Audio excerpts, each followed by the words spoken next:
Imagine waking up one fine morning, staring into the mirror, and realizing you're about to tackle the most critical interview of your life. And no, you aren't going to a corporate office or a prestigious institution to talk about you and your achievements. You are going to close your eyes and look back at your own life. And guess what? It's not always what we imagined it to be, which is why we all need a life audit.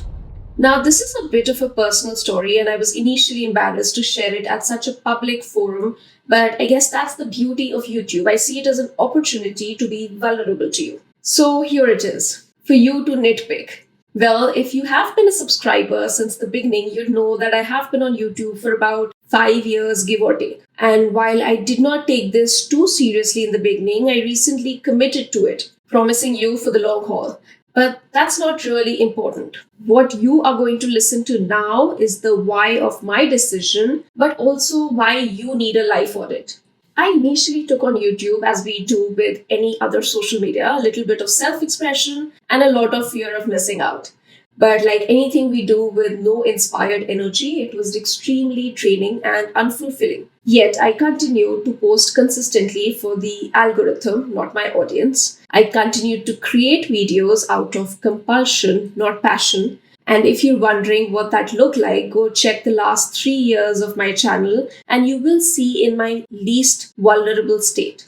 Some people realize their downturn quickly. I did not. So it took me about 3 to 5 years to realize I was not happy with what I was doing. But the good thing is, when I did realize it, I did not wait.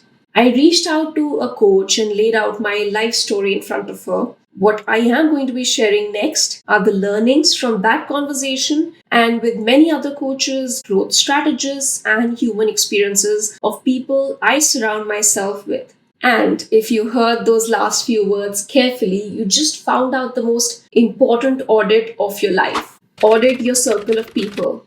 Know who you are spending your most time with. You will find almost 4 types of people in your life based on their trust and agreement levels. You need to spend the least amount of time with people who are your adversaries, who have low trust and low agreement with your life, and even sometimes opponents who have high trust yet low agreement with your path. Focus your time on fellow travelers who may have low trust now but have high agreement, and leverage your allies, the ones with high agreement and trust levels. They could be in your home, in your friend circle, or even in your inspiration circle, which could be coaches, podcasters, authors, or anyone you look up to. Be intentional about who you are around. If you dream big but always have people around you question you and bring you down, you, my friend, are in the wrong circle. So surround yourself with good people. And here's a quick tip. Find at least one mentor you can trust. Because though most of your future success is going to come from your effort, your persistence, and your resilience, you need a mentor to strengthen your heart.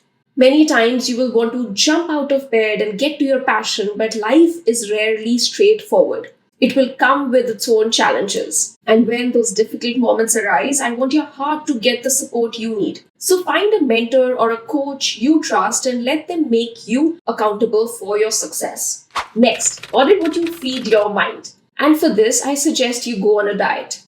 How many hours of social media screen time are you consuming? And where are you putting your energy? You see, what your reality has been until now has been what you have fed your mind for the past few years. What books, stories, discussions, and topics have brought you most joy and most interest is what is manifesting in your life. And I don't like the word manifesting because it sounds something of a supernatural idea. But let's be frank, our past is proof that if we wanted to understand an era in maybe human history, we just needed to know who's the storyteller and what is the story they are sharing. So, like our elected leaders define the story of the country by focusing on either violence or economic growth, we too define our future by the stories we feed our mind.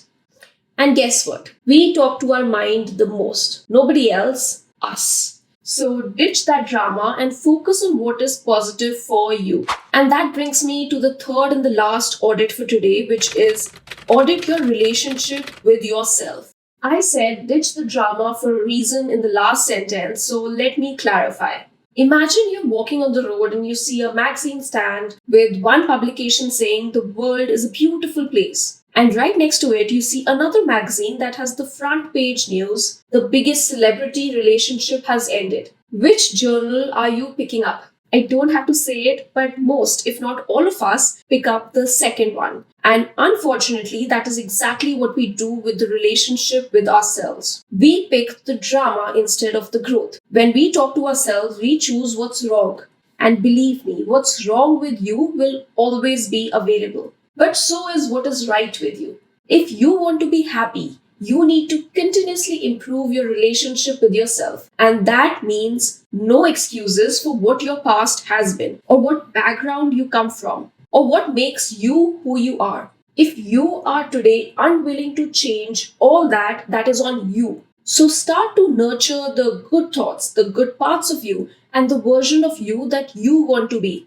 This is almost like a full circle, but when you look in the mirror, what do you want to see? And hold that thought, because it's not the thought that makes it a reality, but the action you take next. And for that, I want you to watch this next video right here where I explain to you how you can transform your ideas into a reality.